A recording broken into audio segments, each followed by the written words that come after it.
Hello, everyone, and welcome back to another episode of WagMe TV. Today is episode 14, and we're thrilled to be back with our homie, Armada. He's back after a nice vacation in Hawaii. Great to see y'all. Let's go. Much needed. We missed him last week in the L1 chat for ETH 2.0, but he's back and ready to get after it. Yeah, and y'all did a great job. It won't be our last time talking about Ethereum. It makes me think. So we'll be back on that topic. Yeah, definitely coming up this summer. Yeah. So along with myself and Doc Mata, as usual, we've got the All-American, Evan Smith, and we've got the NFT Lord himself, Alex Garcia. How we doing, boys? Pretty kind of wild week in the markets. Looks like we had that kind of fake out breakout, and now, I guess it didn't last too long. So I don't know if you guys have any thoughts about that. I know we were, sending around in our group message some of the inflation numbers that maybe aren't looked at like as closely as CPI, kind of in terms of the media coverage of it, but something that the Fed definitely looks at. Not sure what you guys have in terms of thoughts on the broader market right now. Yeah.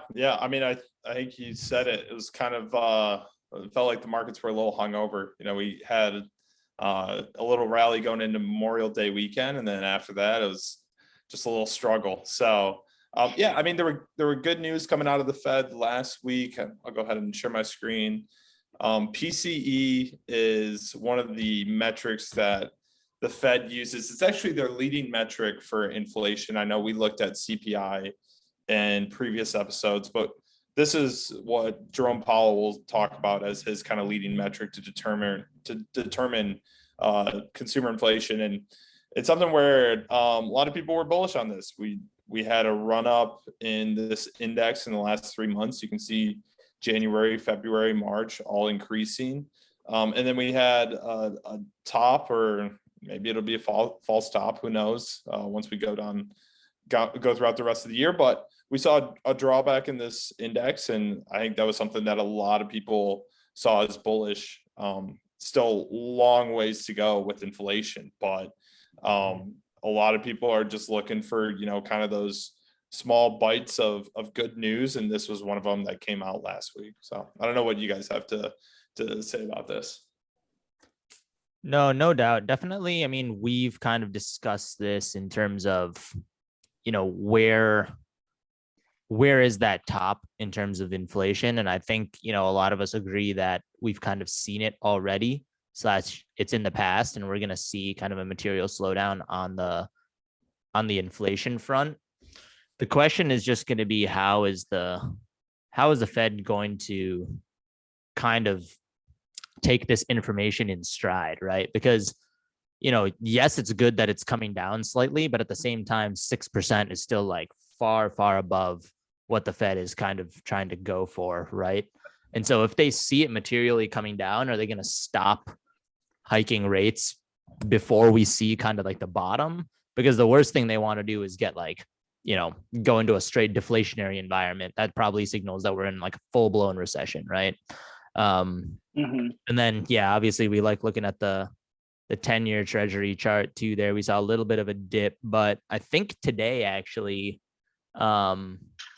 it was either today or yesterday, Bullard, I think, we've talked about Bullard from the Fed before. Usually he's, people pay a lot of attention to, kind of what he's saying.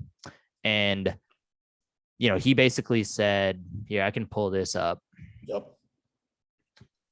He basically said today, the Fed must deliver the rate hikes that are expected by the markets, because, they're in this weird position now where if they don't do what they've been saying they're going to do, they look like they're just like basically getting controlled by the markets, which is like not what they want. Right.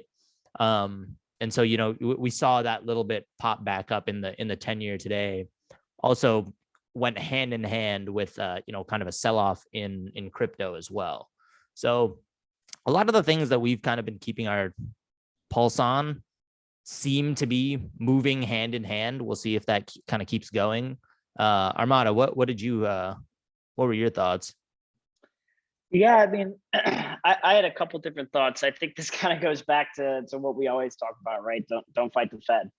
You can't fight the Fed. You can't fight the narrative. I think it's really easy to look at a lot of things in the market right now, both equities and crypto, and basically say, wow, these are incredible prices, right? But that doesn't mean they can't trace down further. We've seen it, right? But it kind of all loops back to that. You can't fight the Fed. We had a little bit of a bump. It was kind of like a little bit of a breather, and now it seems like we're headed back down a little bit here for a bit. So not super surprising. We kind of were like, we'll have to wait and see what this looks like. We started to see some of those bumps over the weekend and kind of late last week. But what I thought was interesting, and I'd love to get your opinion on this, all of you really, is we did see the S&P and the NASDAQ kind of bounce later last week. And typically, right, you think, all right, crypto is going to move with some of these risk on assets. I thought it was interesting. There was this bifurcation kind of between crypto and some of these risk on stocks that they typically trend with. Any thoughts on kind of, we always talk about a decoupling and how we want that to happen, but it was almost like a reverse decoupling of what we'd want to happen, right? It decoupled and equities went up and crypto kind of either stayed or went down a little bit. But any thoughts on kind of why that was the case and why we saw that? Yeah, no, I have mine. So I just wanted to see if there was any opinions that y'all had. No, for sure. I think we'd also, Mata, when you were out, I think last week, we had brought up a similar kind of notion where we were actually pretty surprised because there was a little bit of period of time where basically the equity market was selling off pretty hard. There were a few days where it was selling off pretty hard, and Bitcoin held that like 29, 30K, even on days where the equity market was like really far down, right? And that's when I believe we had pulled up like the 10-year chart and we were looking at kind of like the dollar index and things like that. And that hadn't moved as much. And so, we were thinking like possibly it could be due to the fact that like the dollar index isn't moving that much, 10-year isn't moving that much. Sure, the equity market is a little bit volatile, but we've discussed the correlation between, the strength of the dollar and Bitcoin. And it seems like that's kind of driving things. I didn't look at it like in detail last week, so I'm not sure if we can draw that same kind of conclusion there, but it is something that we were seeing over like the last couple of weeks. Yeah. Sia, do we have any charts where we could pull up maybe a Bitcoin and Ethereum chart? I think in the last couple of days, I've seen Ethereum down a little more than what you would expect compared to Bitcoin. I don't know if that's part of the 2.0 release that's coming up, and maybe some, criticism or pessimism around the merge. But yeah, I don't know. I felt like there was a little bit of a gap compared to what you usually see. With it being that prime alt, right? The best of the most traceable to Bitcoin alt, right? It was interesting to kind of see that. I think that kind of goes along with it, right? There are kind of probably a lot of reasons behind it. A lot of it being the merge. I know there's a lot of negative sentiment from some of the key devs there at Ethereum. And so that's obviously tough for Vitalik, tough for the team, rattles the confidence. And I think I said it was probably 2 or 3 weeks ago at this point, but we were talking about Ethereum and ETH 2.0 or whatever we want to call it now, kind of this proof of stake Ethereum. And like, I was kind of the mindset that, Vitalik would wait to be in a more confident market, right? I think it's a very interesting time for him to go off and do this, right? Given the risk off environment that we're in, right? Not only are you going to kind of release that and do something new, which could bring in some great things, right? But super ESG friendly funds will probably start to come in, right? It's a little bit more green initiative, but one, right? You're doing it when confidence isn't really high. And then two, I mean, like myself, I'm sure a lot of people have some of their Ethereum locked up for 2.0, right? And so in a bear market, right, when you have this huge unlock, that could lead to a lot of downward pressure in the price. So one, I think super interesting timing, not to harp on Ethereum for too long, but one, I think super interesting timing, but I think there's kind of just a lot of uncertainty, not just with Ethereum, but in the space as well. So I thought it was very interesting that did get released, that would be coming up soon. Yeah, that's a really good point. And I feel like some of that decoupling just comes from the instability of the kind of the macro conditions right now. I feel like everyone's kind of like how we started off our just like Zoom conversation before this. Everyone's just kind of trying to figure out what to do with their money. And I feel like a lot of people are in that situation. And with macro conditions being so bad, everyone's just like, let me pick up the most like hammered, undervalued thing I can. And for the longest time, like tech stocks took a beating with no like support, but finally they started to get picked up because people are like, okay, at this point, I need to buy this because of the upside.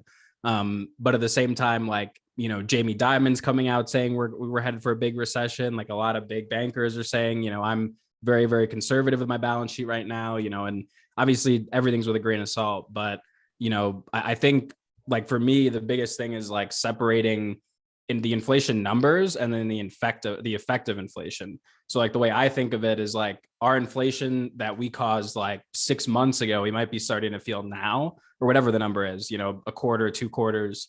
But like I think we're still gonna feel those effects of like our worst era, like times of inflation, and now that's gonna come back and kind of affect the market a little bit. And I think people are kind of waiting for that. Right. And that's even more true in supply chains now. I mean, I think you were talking about this a couple weeks ago where, we've been talking about the Ukraine-Russian war, but when you look at grain and wheat and what's actually being imported into US and other countries, that's stuff that's coming from the last season.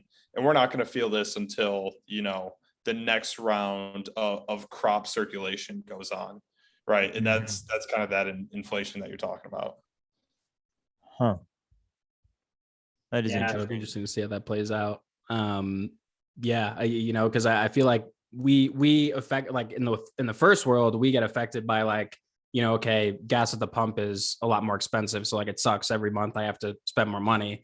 But like second world and third world, it's like, okay, now I can't afford to feed my kids. So it's like, a real problem. But, whether we'll kind of see how that plays out in terms of macro. But, I think right now, all eyes on the Fed is kind of the theme.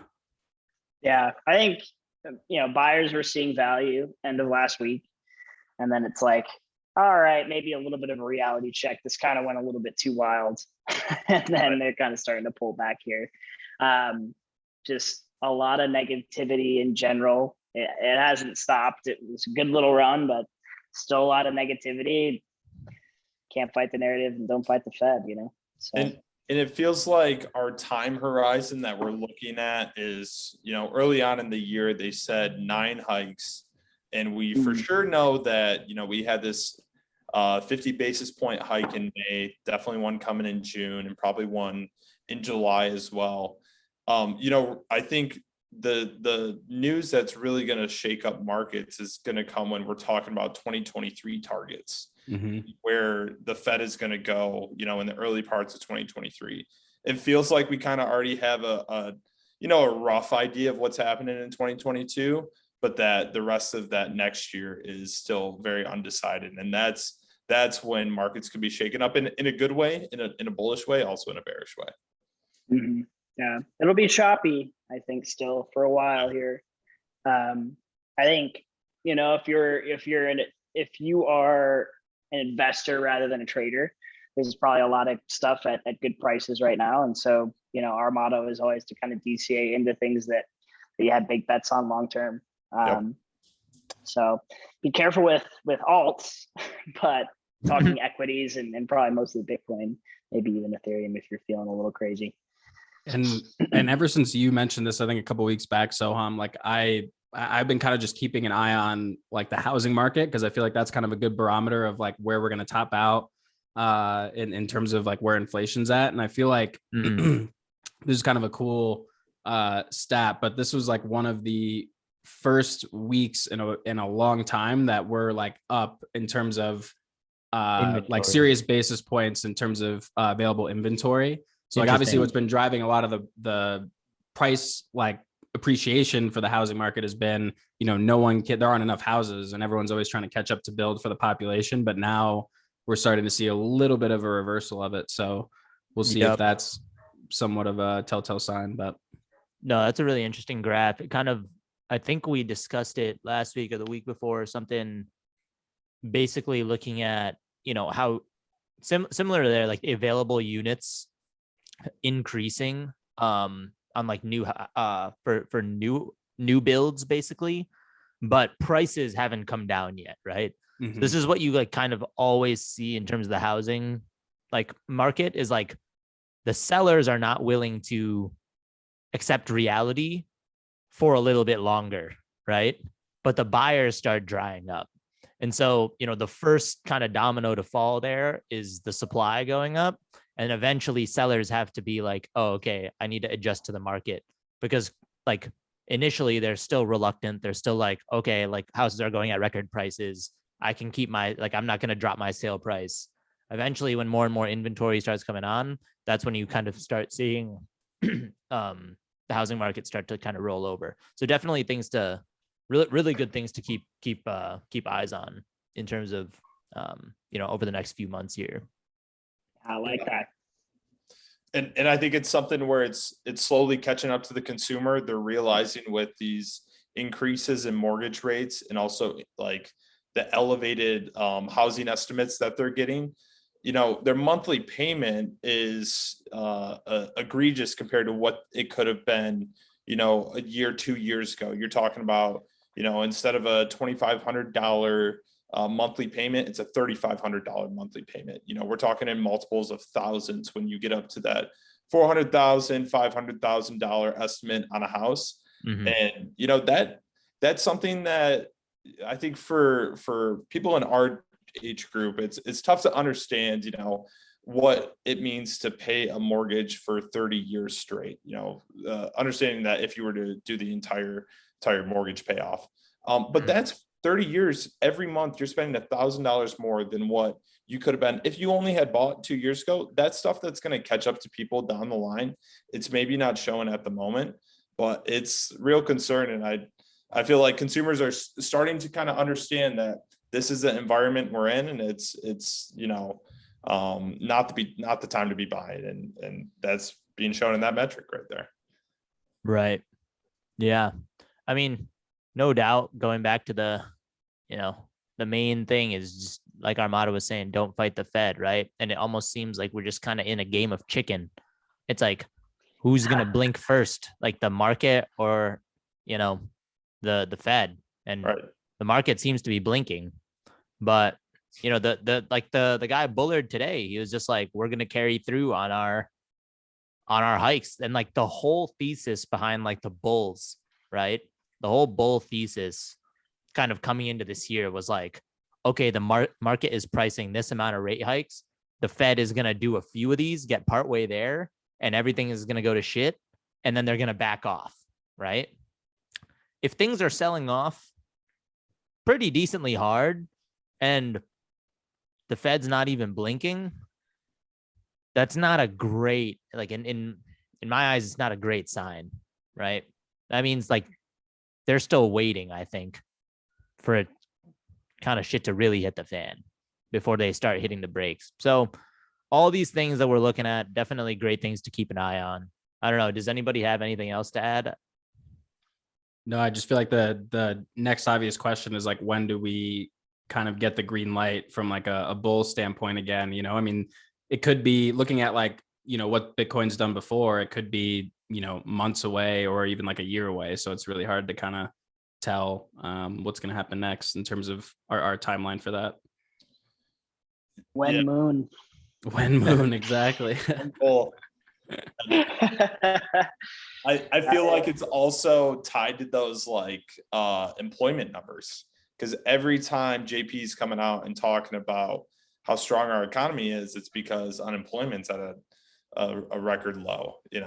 Mm-hmm. Once that starts to creep up, all of a sudden they're realizing that maybe they got to slow these rate increases. So I think that's something to really watch going forward. That's a good Yeah. call out. No doubt. Definitely. You guys, to the listeners, you guys all know us. We'll be keeping pulses on all the macro stuff, keeping updates every week. But I think this week, our main topic is a project that we've discussed in the past and kind of glossed over, but we wanted to do more of a deep dive. As some core music fans ourselves, we thought this project was super interesting. So the project is called Audius. Super interesting. I'll let Evan kind of take it away and kind of take us through it. But yeah, really excited to chat about it. Yeah, absolutely. So to start, Audius, it's a music platform. It's a competitor of SoundCloud and Spotify. And I think, unofficially, it's the most used by monthly active users, decentralized application on the internet. I think the Brave browser might have more monthly active users, but they don't have a decentralized architecture, technically. So this is something that has been on our radar. I think we heard about it when we were looking into Solana and some of the apps that are on there. This is one that sticks out because of that monthly active users. But yeah, I would want to go into it and kind of talk about how it got started and really, how it competes in the music marketplace. So to start, Audius was founded in 2018 by a couple founders from Ivy League programs. One was a VC at Kleiner Perkins, very well-known VC fund. And the other was a founder of basically a database audit management, where it figured out like how people were using their licenses. But really the value prop is that it brings artists and fans together while eliminating that middleman. So when you think about an Apple Music, a Spotify, a SoundCloud, maybe a little less on SoundCloud, but a lot of the labels have great relationships with Spotify and Apple Music. They're promoting their newest artist album that came out. And because of that, the artist is not getting all of the revenue. They're actually getting only a small amount of the sales that they get for their music. And when we're talking about small amounts, it's less than 10% of what the music is actually grossing. It's something where these labels are taking an enormous amount out of these sales because they're putting up the money for this artist to record. They're basically the distribution platform for marketing and distribution out to, Walmart stores or wherever. When you had CDs, when it was the radio back in the day, they were the ones reaching out to the local radio station. And so these labels have had this, market cornered for the last, few decades. It's ridiculous how much money that they can make off of these up and coming artists because they have just been in this market for decades on decades. And so it's something where, these artists are struggling to survive until they get to a certain amount of streams that are happening a month. And that's something that Audius has come in and tried to fix with their platform. And so essentially artists make their money by booking tours and by selling merchandise. Those two, That's like their main cash flow, right? main cash flow. So they Yeah. don't actually make that much money off, Spotify streams, or I think I heard something where like you can have like a couple million streams per month, yeah. and you really are only making maybe like $1,000, $2,000 or something, which is like not what you would expect. Yeah. So Yeah. back to your point, I guess you're saying that their main kind of revenue source is the merchandise and the tours, correct? Absolutely. Yeah. And that's like how their deals are structured, Mhm. It's saying that, hey, you might get plays, but what we're actually gonna, allow you to become famous and become rich on is basically the community that you create outside of your music or based on your music. Right. And the only way they're able to tour is based off of nowadays, I think in previous decades, it would have been, the amount of CDs they sold, the records they sold was determining how popular they were. And that would determine, how many stops or how big the arenas were that they played in their tours. But now, in the digital generation, it's how many streams you're getting, where your streams are. We've got a buddy that hopefully we'll be able to bring on in another episode where he knows exactly where his music is getting played at and, where his best concerts or best tour stops would be for the best revenue for that concert. And that's something where it's really important to those artists. Those are metrics. Those are, single numbers that determine their entire, spread or marketing for their tours and their merchandise. And so you want that to be a fair platform. You want artists to be able to compete, but it's just not because of labels. They're able to promote their own up and coming artists because they have such great relationships with a Spotify or a SoundCloud. And so that's what Audius is set out to do. They're the ones that are going to change the landscape, make it easier for these artists to get paid for the music they create. And so it's all about ownership. I think something that we've all kind of realized is that if you want to really drive money or bring in money for the work that you do, you've got to own your content. You've got to own your music, whether it's, Taylor Swift talking about this, Chance the Rapper starting his own label, Drake, doing his own label. You got to have full ownership of the content that you're putting out. And Audius allows that. So their payout structure is that 90% of the sales revenue that they get on platform is to the artists, and 10% of the sales revenue is to the node operators.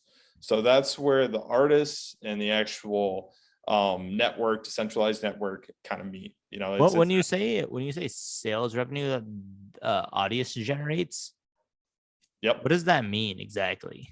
Yeah.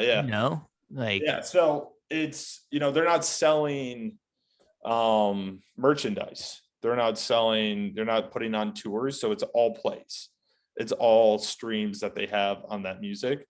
And they've got 3 different ways that you can monetize your music. So it's actually 2 ways you can monetize. One is just offer your content free. That's an option on the platform, whatever, that's bringing in nothing.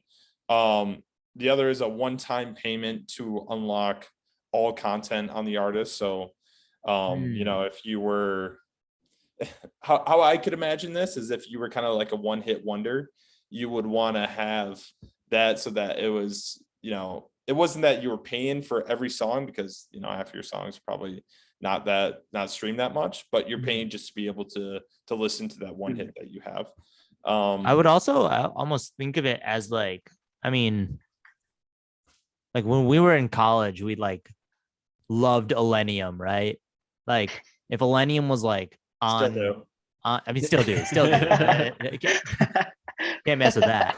Yeah. But picture Elenium has a profile on, this website, and then he has exclusive drops, not necessarily, or maybe pre-releases, or songs that he's not going to drop on a Spotify or whatever that he could put on there, and then the true fans would pay to have access to that content, right? Yeah. So OnlyFans for. Well, so I was thinking no, but I actually did want to input there. So Evan, when we're doing that research on that, is it just those 2 solely, or are those just the 2 routes that are mainly taken? There's one more. Okay, because I had actually, and this might be something of the past, but I remember when I was doing some research back into this when we first started talking about it. Yeah. Audius actually said they're not going to have a subscription model, which we've already talked about, right? Yeah. And then artists would have full control of how that would actually be monetized, right? I know one crazy one, and I might have shared this with you guys, that I thought was interesting was one artist was actually saying like, people can only listen to my music at high altitudes, right? So if you're hiking or in a plane, or like you can only listen to my music if you have purchased a specific NFT, kind of like Soham's talking about, right? Or like you said, like passes for all current and future music. Like I think the idea, at least at that point, was the best processes or the best models of monetizing that would be developed by just kind of this A/B testing by all these artists. And then that's what would kind of be utilized, not just for Audius, but the entire music industry. And so it sounds like either they've kind of gotten to a point where it's like, these are like the 3 or 4 ways that they would do this, and that's kind of how they're doing it. Or do you know if that's still kind of like full autonomy to the artists and how they kind of set that up? No, I think they're limited. I think they're limited to these 3, and that last one is sell songs as individual NFTs. That's the last one that basically you're talking about. And yeah, I think, you know, they can monetize however they want. Well, you got 2 options. You can either sell like unlimited access through one, you know, I don't know if you'd say NFT or an access, you know, payment that you have, but then I also consider it to kind of be the original iTunes model, where you're paying $1.99 or 99 cents to, you know, listen to that song. And obviously they got beat. So you kind of wonder, you know, if this is something that is going to change over time, or has to change over time, for these artists to actually gain like the real monetization that they're looking for with these type of platforms. Well, I think to that point, I don't know if I would see that as being kind of the model moving forward, right? The 99 cents or whatever for a song. Like you said, kind of that's like a thing of the past. Right now we can just hop on Spotify and just stream everything, right? Which is what I love about kind of what Soham was saying, and like giving that option to like find ways to monetize it through like NFTs. Like this is a specific drop, and only people who own my NFT can, you know, buy it or whatever, stuff like that would kind of be a path forward there. But what were you going to say, Soham? Sorry to cut you off. No, I was going to say it's possible that they haven't rolled out these features yet, right? Like it's possible that currently there's only like maybe 3 ways to monetize as an artist. But if this is going to be successful, then they essentially have to build that out, because their main focus is helping the artist, right? And so anything like any sort of feature or option that help the artist monetize more, that will end up getting them more traction. So I think it's possible that like in the future, we'll see more of these features like built out. I also think like when you think about where on the spectrum of this like music industry these guys kind of fit in, it doesn't necessarily have to be a zero-sum game between like Spotify and like these guys, right? Like these guys don't have to come up and like dethrone Spotify. Right. I think there's like maybe like more of like a supplementary piece here. I actually think these guys might like dethrone like a SoundCloud or something. Even like they're more likely to do that, because SoundCloud has like a lot of, you know, unreleased content, things like mixes and like sets and like things like that I think like diehard fans of like certain artists will be willing to actually pay for, versus somebody who just like listens to just like, you know, the purely like I don't want to call it vanilla, but like purely produced and like fit for like a Spotify, right?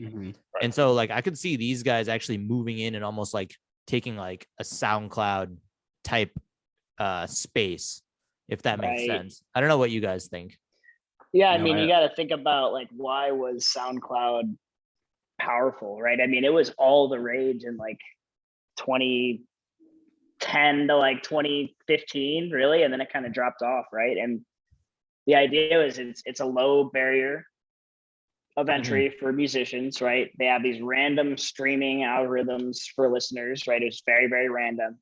It just made it really easy for artists to get noticed, right? And then they can go into their major areas of touring and selling merch that allows them to make most of their money, right? Yeah. And so it is an interesting thing to think about. I love that point, right? SoundCloud was all the rage because of kind of there wasn't a ton of censorship with it, right? Then in 2014, I know you all remember this because I was pretty upset about this, and I know Steve was pretty upset about it. They had that agreement with Warner label, and then that's when tracks were wiped, things were censored, kind of just in loosely defined in the area of like copyright infringement, other policy changes from that deal, right? And so they kind of changed that platform to be more subscription based because they were kind of trying to follow what the Spotify's and the iTunes and whatnot were doing, and they were kind of going away from what their roots are. And this kind of reminds me of what SoundCloud was at the beginning and was trying to be, but kind of like with that new age mentality, having like a token and building a community around it as well, so that we can actually monetize that for the artists and not just give them kind of the platform to create and share their music. But I love that comparison. I would love to see and get your opinion also on that thought, but I don't know. I mean, Spotify is going to be a tough one to take down with something like this. The only way that would happen is if like the artists all said, nah, we're just going to go over to a decentralized platform, right? Like that'd be the only way. I mean, so, I were think, you going to say something? I think like to your point, like what SoundCloud did that's so hard to do is like they almost created a culture. Like you were like, I was excited to be like, oh, Mata, I found this on SoundCloud. That like, you know, like there was this whole like, you know, you got the kind of little high out of discovering something, like you know, and you know, people would comment like on the specific times of the music, like in the song. Like so it had like this whole like culture, like community aspect. And like I feel like that's where Audius could come into the fold. Like it could kind of play that role where it's like, oh, well, I go to Audius to like actually like discover new music. I go there to like support these various artists, or I go there to like, you know, maybe it becomes a community for them. Like on their white paper, they talk a lot about how they're going to have like a content feed within Audius. So like you can have people, you know, sharing this, sharing that. Maybe like a new artist is dropping something and, you know, it's fire and you share it with someone else. And so I think if they, like it's going to be a really, really uphill battle because Spotify just can scale so easily and they already have a really, really big social footprint. But coming in and kind of serving that niche market of people who just love to really get a little bit more into the weeds as opposed to just like tapping a playlist and hitting play, you know? And my thing is when you guys were listening to those early SoundCloud releases, did you ever go see any of those artists that you know, discovered early? You heard one of their songs early and they came to like a, you know, Detroit, Ann Arbor, something like that. Was that something? Millennium. Yeah, Said the Sky Millennium. Yeah. Mata found him on SoundCloud, and then we went and saw him like 6 months later.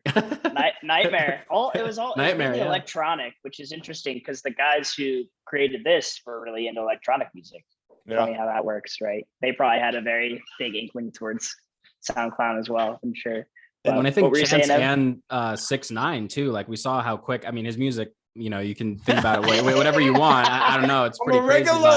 But like his, I mean, X went crazy on true. Right? He was the most played artist. Like it was like over 1 billion streams or something, or 4 billion. But it's the power of that like community, that culture. Like you said, like that's where artists make their money. You know, X or, you know, 6ix9ine, you know, they didn't make the most tracks, they didn't make the most popular tracks, but they had extremely strong communities, so they were really successful. You know, so it's like, it's the power of that transparency in the numbers of streams that happen that allowed them to take off and gain that notoriety that allowed, like, propelled them into the line.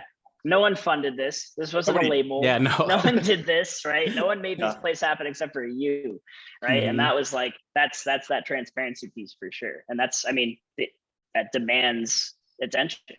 Yeah. If you're doing something like that without a label, right? So yeah. And it feels like that's something that SoundCloud has maybe lost. Like, you know, in years prior to that, I think they had SoundCloud Premier, where they basically act as a label where you could sign up, help get your music pushed out and promoted in people's streams. And because of that, those numbers weren't as transparent. It wasn't, I'm sure X would have still gotten 1 billion plays on whatever he put out, you know, but for these artists that are in that mid-level, you know, I feel like with a lot of these great communities, you know, you look at like a TikTok influencer, an Instagram influencer, you have to build a middle class of influencers to be able to make it sustainable. Yes, you can have like a Drake. Yes, you can have like a Taylor Swift, but unless you're having, you know, I don't know, I don't know who a mid-level would be, but like there's plenty of them that are able to make a living off of like this content that they put out, and that's how these communities thrive. And so it's something where when you're almost, you know, cheating the middle class because you're trying to promote your own label on your own platform. It was something that Spotify put out as well, and they nixed it because they realized it was just too difficult. But I think that's kind of where like that community falls short, is they get cheated based on, you know, the platform trying to monetize. Mm-hmm. Yeah, it almost makes me think of, you know, if you're an artist, right? You essentially have, when we're talking about like the community that an artist creates, I think it's important to note that like not every community member is like created equal in like the eyes of the artist, right? There's going to be almost like a bell curve of community members in terms of fans. In the middle is going to be your like normal people who might like stream your music like, you know, once in a while. But like that top, like maybe 5%, 2%, right? Those people are like mega fans. They have, and inherently because of that, their willingness to pay and their value that could potentially be created on the side of the artist is a lot greater, right? And so when you think of like something like Spotify enables artists to like potentially get found, really like get a broad reach for their music to try to grow that community. But really, once you have that community, even if it's small, you have no real great ways to monetize it besides for the points that Evan already made, which is basically merchandise or you know, a show. And like you're not always going to be able to go to a show, right? You can't do a show always in like the areas where you're like mega top 5%, top 2% fans are, right? So basically what Audius is doing is like giving a new avenue to basically monetize your like really hardcore fans, right? Like that right edge of the bell curve that's like, you know, just like your OGs, the people who will have the highest willingness to pay, the most valuable fan group basically for an artist.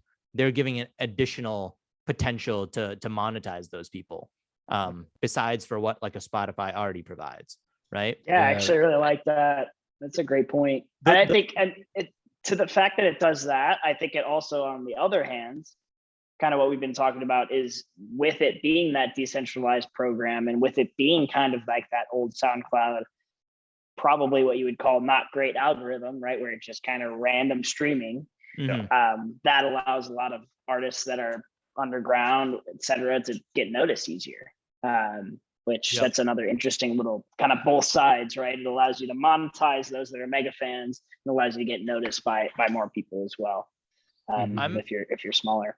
I'm curious to see what they're gonna do, because I think like one of the biggest selling points that Spotify has is their big data technology, their analytics, their machine learning, their recommendations. Like that is what really makes Spotify like unbelievable.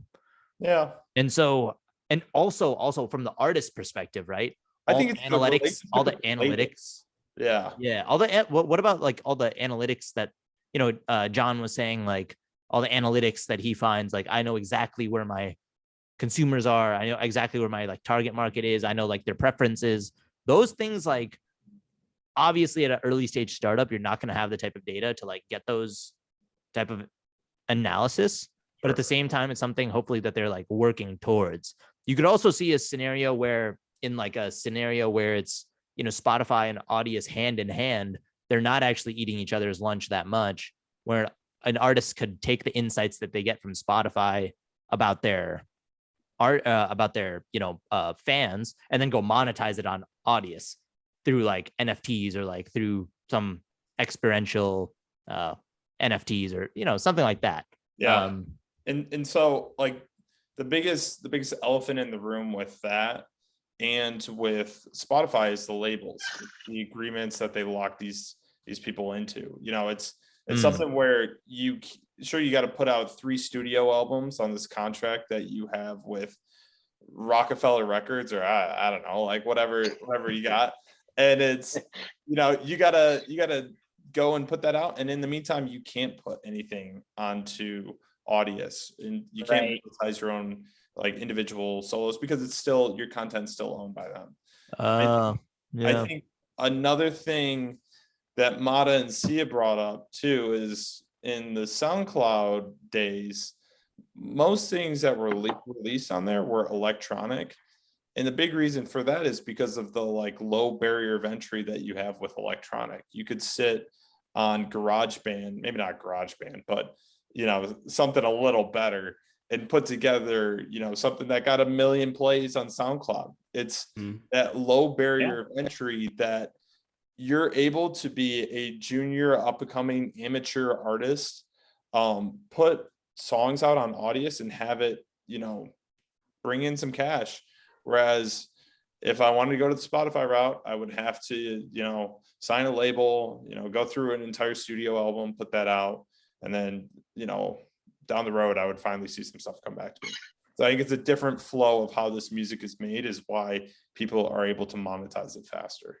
Yeah, it's going to be really interesting because like Soham brings up a good point about Spotify, like the UX and like the way that it recommends music is like on point. And Mod is the king of it, and he's always finding new music. But like that's where I'd be interested to see like how Audius comes at it from like a CX UX perspective. Like how easy is it coming in, buying my first or supporting my first artist? Like I know that they kind of have, we talked about this before, but they have that like auto generation of the wallet. So it's supposed to be really seamless, get you into the environment. But I think it doesn't feel like crypto. That's the biggest thing. It does. So it could be like, it could serve as like the artist window into Web3. Like maybe they just use it for like, here and there, but it's not their main platform. Like I think Soham brought up a good point where it's going to be more so, and then Evan, you were talking on this too, but it's going to be more so like that mid-tier, low-tier people.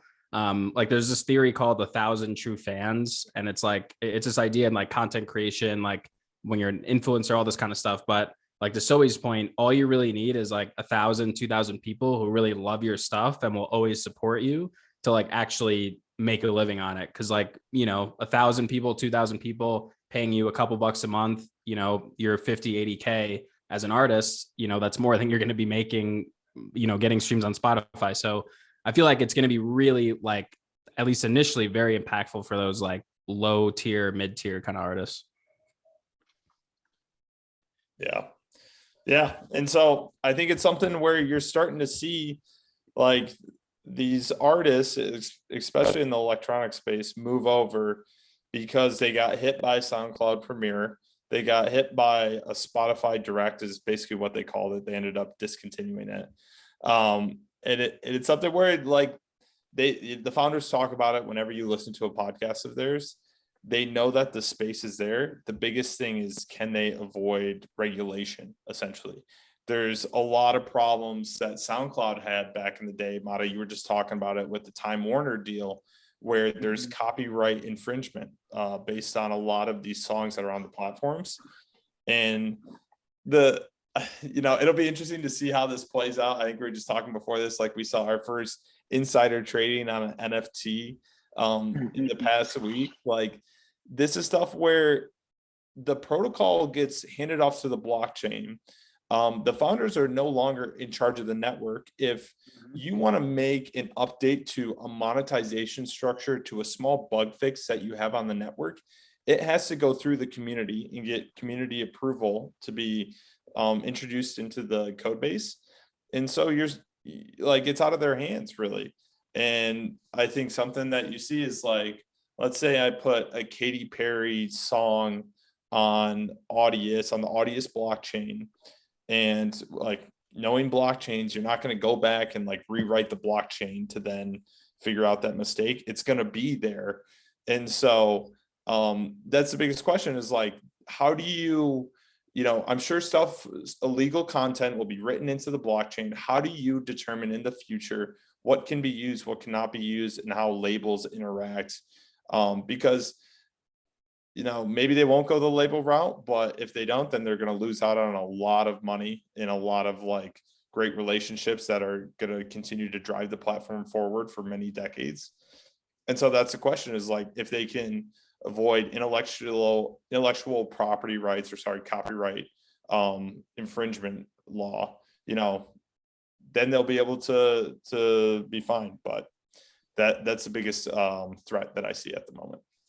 That's a really good point, because as more investors come in, they're going to want to mitigate their risk. And if they're saying, oh, we don't really have a great way to track illegal content, we don't have a great, way to track it down quickly and take it down, like investors don't want to be open and liable to that kind of stuff, because Time Warner will come after their money. They're not gonna, not gonna sit around. They will send their lawyers at you. Yeah, that's an interesting point, because then like I think we were talking about this like with Luna a lot, right? And Do Kwon, it's like he had that button where it's like, yep, I'm not in control anymore, so you can't see me. Right? Yeah. It's like how do you even you go after the node operators? Like what do you what do you do? I guess, right? You would have to, because they have a misbehaving slash. It's really behaves a lot like I think it's like Polkadot or like Polygon. And so it's like they do slash, rewards for a lot of their node operators if they misbehave. So I don't know. That's a really interesting one. And that's not, I feel like for a lot of this, we haven't even necessarily been touching on like Audius specific, but now we're kind of on Audius specific. We were kind of more talking like Web3 for the industry. Yeah. But yeah, that's a great point. I wonder what they would do about that. I wonder if they've written anything about that. Yeah.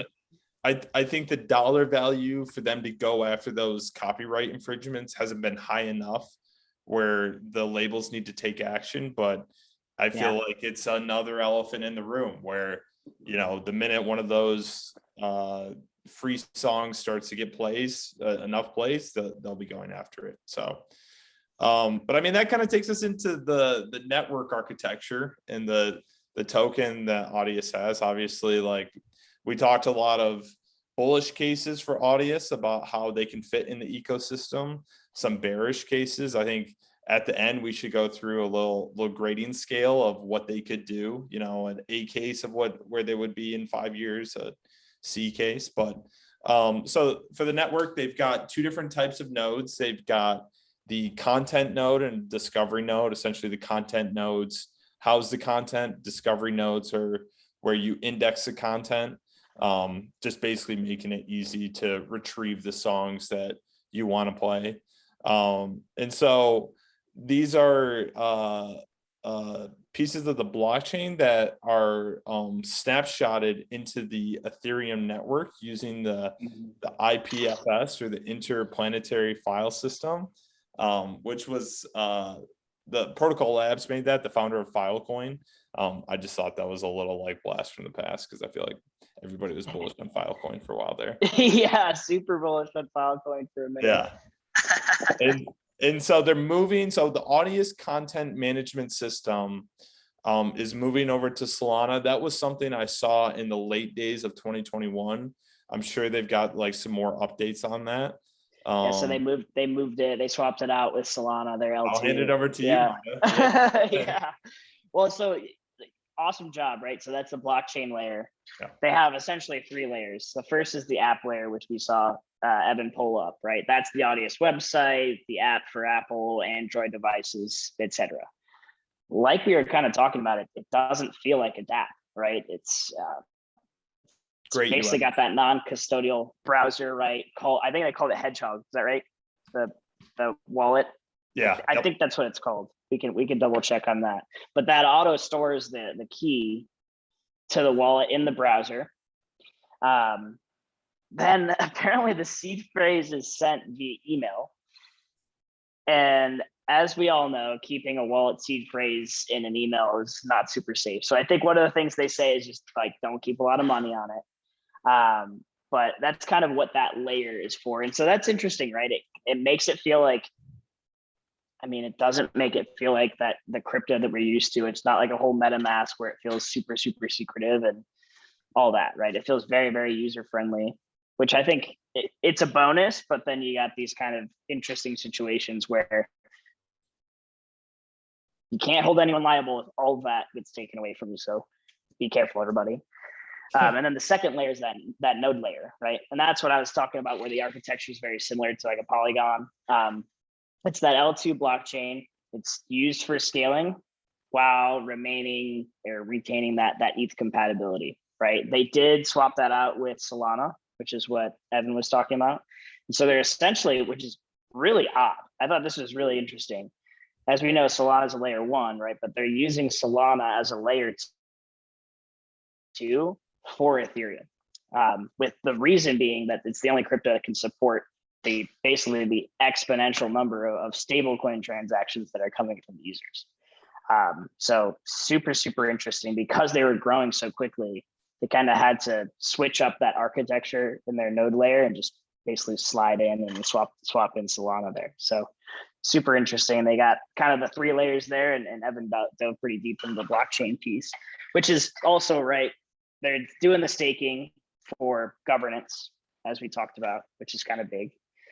They can slash that for misbehavior and everything like that, all those stakes. But it's super, I actually noticed this. I don't know if you saw this, Evan. Super high barrier to entry for staking on both the content and discovery nodes. I think it's like 200,000 audio or something last time I checked. Yeah. That's like, I mean, even at this price, like what is that, like 80? 40, it's at 40 cents right now. So you would like 80K or so. Yeah, slight little 80K. Yeah, it's crazy. Yeah. So who knows what that's going to look like, but and that led me to thinking that the network probably wasn't as decentralized as maybe they made it seem. I think it's something with how fast their refresh and pull times on their application layer, that website that they have it's got to be fast. But yeah, no, I just figured it probably wasn't as like decentralized as maybe they're, which is fine. We see someone that do that, and that's how the you classic, right? Keep the TPS up. Keep the TPS up. We have 3 people, so we're decentralized, right? It's not one person. The true trilemma. Yeah. But no, I mean, I think everyone's figuring that out, so I can't really blame them for that. But I thought it was a very interesting way to set up kind of the layers, right? You have that app layer that feels super normal. It feels like a normal streaming service. Then you have that node layer that's very similar to like an L2. And then you have the blockchain layer that dives deeper, and it gives you that crypto piece for Audius. Right. No, I think just like when we're looking at projects, it's pretty interesting to see some of the ones that are, I think it's very bullish, like the ones that really are trying to make it like the most seamless transition from like Web 2 to Web 3, where like people don't even know that they're really using any blockchain technology. I really think that that's like a good idea. And like, that's how, I think, when we think about the future of Web 3, I think really that's going to be kind of the key, right? To onboarding like the masses to, Web 3 and to crypto in general. We see it when we're looking at like NFT worlds too, right? Like they're trying to do like very similar stuff in terms of like, what is like the path of least resistance to get all these people onto like, onto our kind of project, right? So just a quick thing that I noticed that I personally think, obviously no project is perfect. We've talked about that before, but like definitely something that I think is worthy to note is that they're really making an effort for that. And I personally think that's very bullish. And I think it's going to be a key component, because like right now people are just used to auto signing in with their Gmail or like putting in a password email. Like it's just so easy. I think to have, if someone understood MetaMask or like understood how Web3 worked, they'd be like, oh, that's much easier. But to be actually be onboarded without having to think about it, like I feel like that's when we're going to get kind of the mass adoption at scale. Popular apps do what you just explained very, very well. And I feel like that's something that we've touched on with Stack OS, why we like it so much. It's that one-click deploy. It's that user experience that they're making just so easy. Something that Audius also does extremely well. And I feel like that's why that monthly active user number is so high for them. Yeah, and like it'll be interesting to see like a breakdown of, you know, non-crypto native people. Let's say that Audius had like their user growth over the last year. It'd be interesting to see how many people of those like had MetaMask accounts or native to Web3. Like one of the cool stats that ArcDev and NFT Worlds and not to harp on them, I feel like we're always talking about them, but what they've done is like a stat that they're actively tracking is how many people are coming into the NFT Worlds ecosystem that have not previously been involved in Web3. Like they have no connection to Web3. And interestingly enough, it's like more than half of the people that have played the game are not native to crypto. They're Minecraft people coming in, not even knowing what Web3 is and just playing automatically because they have that kind of wallet feature that Audius has. So if Audius can do that, you know, and if projects can make that easier, I think that's huge. And I think one other quick thing is like, yeah, the NFT Worlds team is awesome at, you know, limiting vanity metrics and looking at what is actually, you know, their core user base that they're using. I think something Zoe and I chatted about before this was that, you know, that 60 million active monthly users could be kind of a vanity metrics if you're talking about how they've got API integrations with TikTok and some of these other social media companies. You know, maybe they're considering those API calls to be active users. And so that's something where I would love to hear some other metrics around their usage, whether it's, you know, how many people are paying that one time like listener cost or actually buying, how many NFTs are bought for song plays, because those seem like more revenue driving metrics rather than like some vanity metrics.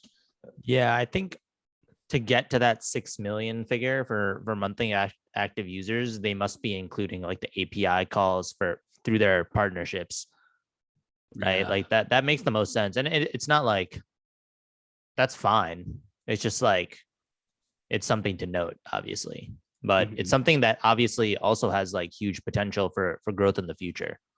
Huge. Yeah, that was, I mean, honestly, that was kind of one of the concerns I had, was not about the idea, but more about the team. It just felt like there was just kind of a general lapse of transparency a little bit, right? They have these massive user counts.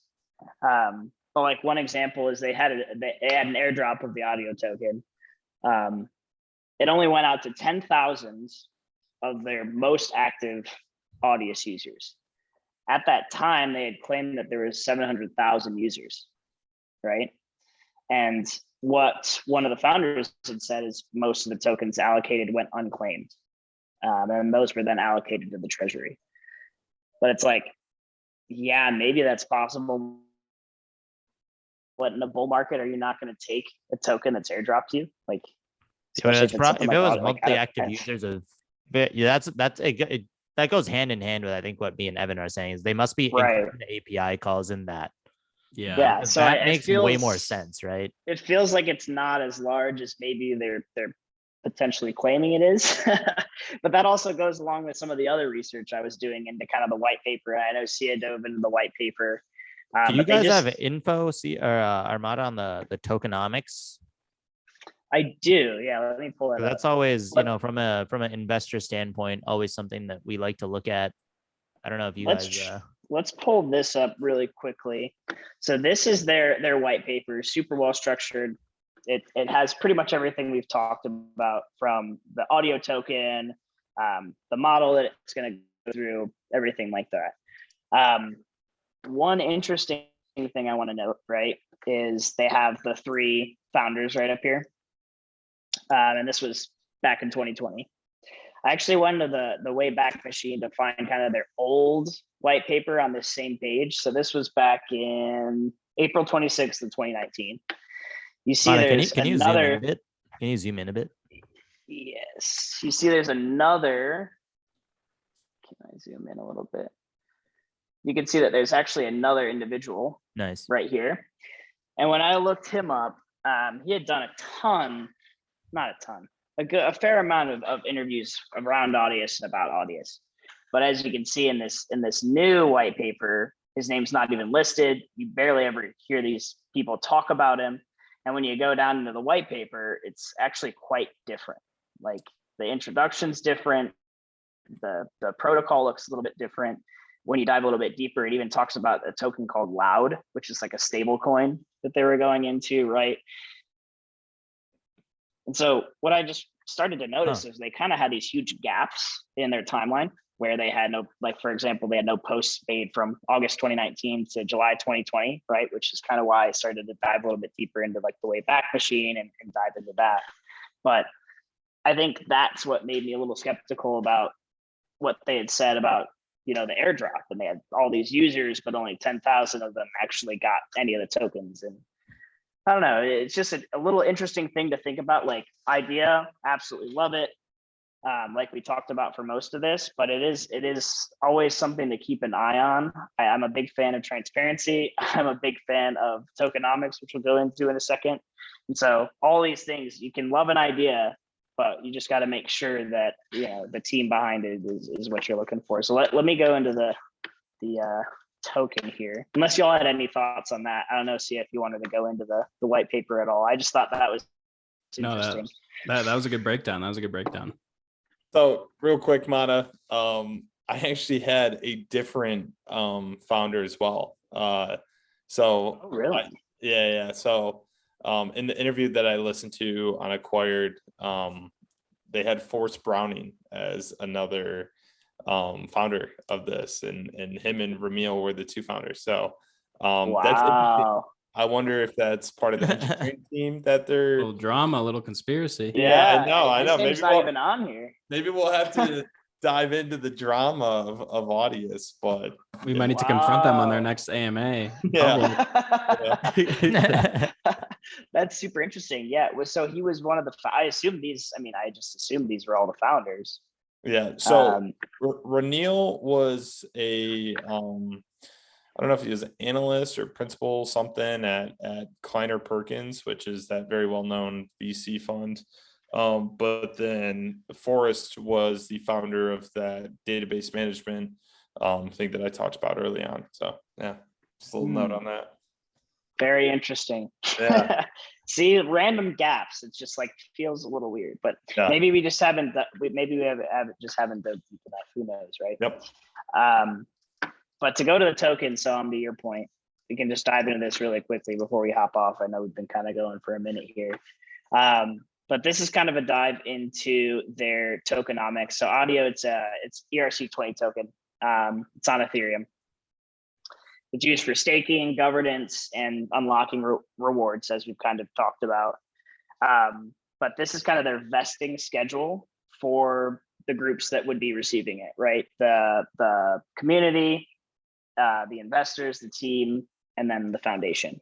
And so this is kind of a representation of what it looks like. It feels like they have pretty high inflation to me, right? That's for sure. Wait, can you zoom in possibly? I can't see the bottom. It's not letting me zoom in. Maybe I can just wonder if I can bigger. Actually, no, you're good. You're good. I just had it small. Okay. So let's see where we are right now. We're April 2022. Okay, yeah. So there's definitely still a lot to go. We're at probably we're at like 800 million tokens total circulation, and now we're gonna end up at. So overall over the next few years, it'll end up just about doubling. Yeah. Right. So it goes to 1.5. Not too bad. It's about what the Fed's doing right now.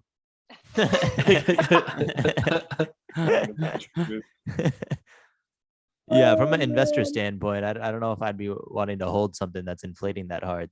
Yeah. No. The other thing to think about, right, is this is what it looks like, but, and then one thing that I don't love is no max supply either, right? So couple interesting pieces. Super high inflation, Which to their point, right, it makes a little bit sense. Like we want to drop some to the users, the artists, people that are hopping on this. How else are we going to create that demand to get people on here? But at the same time, right, like you said, as an investor, It looks like a the little bit scary. it looks like the team and the investor allocation gets fully vested around like October 2023. Yeah. And then Right from around here. then it looks like it's just, I don't know if my eyes are playing games, but I feel like the foundation is going up slightly, but then the community is definitely going up. Yeah, the community's at least the biggest piece from what I can tell on here. And that's do they have- probably what artists would be getting rewarded in, which makes sense. Yes. Yeah.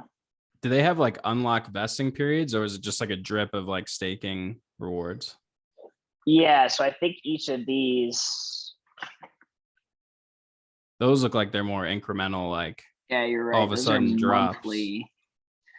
Yeah, so or I think it might increases. be every quarter like that, maybe. Like I wonder That's if a we great see that point. reflected on the chart, like every 3 months or so, maybe we see like a big red candle day or like a big. So that's if you're like Do you that's why wanna we always talk pull about up the the chart? tokenomics, because I know there was a vesting cliff in April, and I think that saw a pretty big drawdown in the token, if I'm correct. Not this April, see. last April, I believe. I'm trying to see Yeah. if they have it on TradeView, but And I think it's something where a lot of people aren't buying into this heavy. It's, more of a transactionary token that you hop into, buy what you need and kind of get out. Probably due to that inflation or other factors, but that makes sense. It's more of like a pure utility token rather than like hold Exactly. and speculate. Yeah. And, That and makes my biggest question when I look at this stuff is we're talking about these NFTs, or this monetization structure of selling NFTs so that people can listen to those songs. Are these NFTs on the audio blockchain? Are they Ethereum blockchain? Basically, like, where are those? Because I feel like that also kind of plays into a factor too, just on gas fees more. Absolutely. True. I guess we have been going for quite a bit, so we can wrap It's gotta be the here. longest Is it? episode, huh? Yeah. I mean, We'll see if they like it or not. we just love We love like music. We just love music, so we can talk I had about a this good all time. day. Anyway, well, to the fans, hope you guys enjoyed. If you found any of this useful, definitely hit the like and subscribe button down below. Leave us a comment. Let us know what you think of Audius and kind of the future of the music industry and Web3 and how it all kind of fits together. We'd love to know your guys' thoughts. Apart from that, I think just same time, same place next week. We'll see you later. Till next time, wag me. Wag me. Later. Peace.